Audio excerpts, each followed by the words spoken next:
Dans cette vidéo, nous allons voir le futur simple et le futur proche. Pour le futur simple, comment conjuguer un verbe au futur simple? Pour conjuguer un verbe au futur simple, je garde le verbe à l'infinitif, c'est-à-dire le verbe n'est pas conjugué, je garde le verbe à l'infinitif et j'ajoute les terminaisons du futur simple.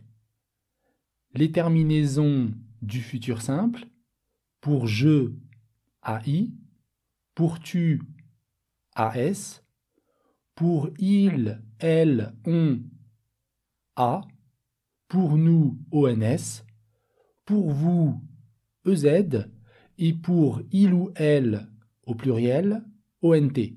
Regardez par exemple, avec le verbe parler. Le verbe parler, je garde l'infinitif, et pour je vais dire je parlerai. Avec le verbe partir, tu partiras. Avec le verbe finir, il finira. Avec le verbe manger, nous mangerons. Avec le verbe arriver, vous arriverez. Et avec le verbe demander, ils demanderont. Donc vous voyez qu'à chaque fois, j'ai gardé le verbe à l'infinitif et après, j'ai ajouté les terminaisons du futur simple. Alors la règle que l'on vient de voir, de garder le verbe à l'infinitif et ajouter la terminaison du futur simple, on va voir quand même quelques exceptions. Par exemple, quand on a un verbe à l'infinitif, le verbe à l'infinitif se termine par un « e ». Quand le verbe à l'infinitif se termine par un « e », quand je vais le conjuguer au futur simple, je vais enlever le « e ». Je supprime le « e » et j'ajoute les mêmes terminaisons que le futur simple. Par exemple, donc, je vais dire, avec le verbe entendre, j'entendrai tout ce qu'on dira de la conversation. Pour le verbe vendre, je vendrai ma voiture l'année prochaine. Pour promettre, tu promettras de faire de ton mieux. Pour le verbe battre, nous battrons le record de vente ce trimestre. Et pour le verbe résoudre, par exemple, pour le verbe résoudre, vous résoudrez tous les problèmes techniques. Donc vous voyez, je vous ai donné quelques exemples. Avec les verbes qui se terminent par un « e » à l'infinitif, on supprime le « e » et on met la terminaison du futur simple. Un autre cas particulier. Ici, on va parler des verbes qui se terminent par « uyer », U-Y-E-R. Uyer, comme les verbes par exemple essuyer, appuyer, ennuyer. Vous voyez, ce sont des verbes qui se terminent par uyer à l'infinitif. Et les verbes aussi qui se terminent par oyer avec un O, comme nettoyer, envoyer, tutoyer, vous voyez, tous ces verbes-là, donc les verbes qui se terminent par uyer et les verbes qui se terminent par oyer, quand je vais les conjuguer au futur simple, je vais remplacer le y par un i. Donc cette règle, ça marche avec tous les verbes qui se terminent par uyer ou oyer, sauf le verbe envoyer. Envoyer, c'est un cas particulier. On verra un peu plus tard les cas particuliers. Mais sinon, tous les autres verbes, c'est comme ça qu'on va les conjuguer. Donc par exemple, le verbe nettoyer. Nettoyer à l'infinitif. Au futur simple, j'enlève le y, je mets le i à la place. Et je vais dire je nettoierai. Tu nettoieras, il nettoiera, nous nettoierons, vous nettoierez, ils nettoieront. Et un autre exemple, avec les verbes qui se terminent par uyer, par exemple le verbe essuyer. Essuyer, je le conjugue au futur simple. Essuyer, j'enlève le Y, je mets un I à la place.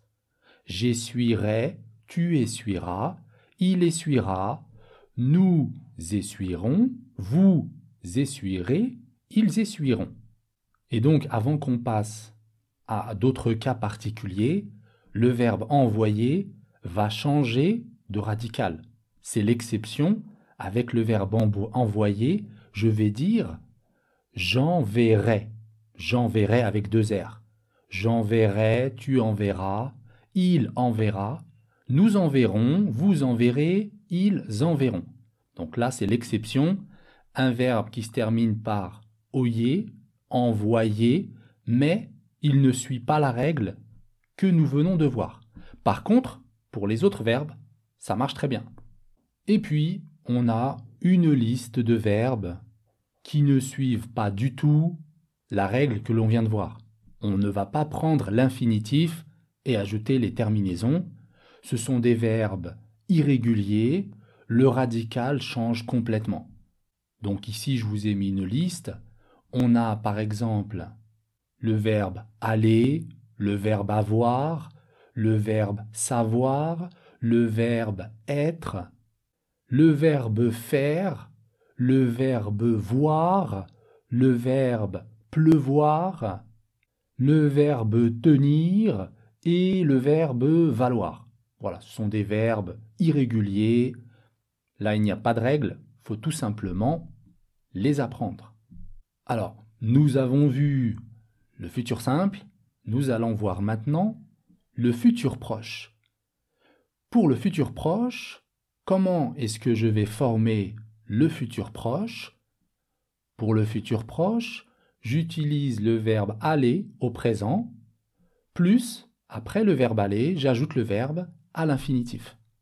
Le futur proche, on peut l'utiliser, bien sûr, comme son nom l'indique, pour un futur immédiat, un futur qui est proche. Et dans ce cas, on n'est pas obligé d'utiliser un complément de temps. Par exemple, il y a de gros nuages. Il va sûrement pleuvoir.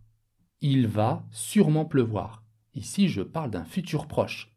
Sûrement, il va y avoir de la pluie. Il va pleuvoir. Oui, j'ai le verbe aller au présent. Et j'ai un verbe à l'infinitif, le verbe pleuvoir. Il va sûrement pleuvoir. Ici, j'exprime un futur proche.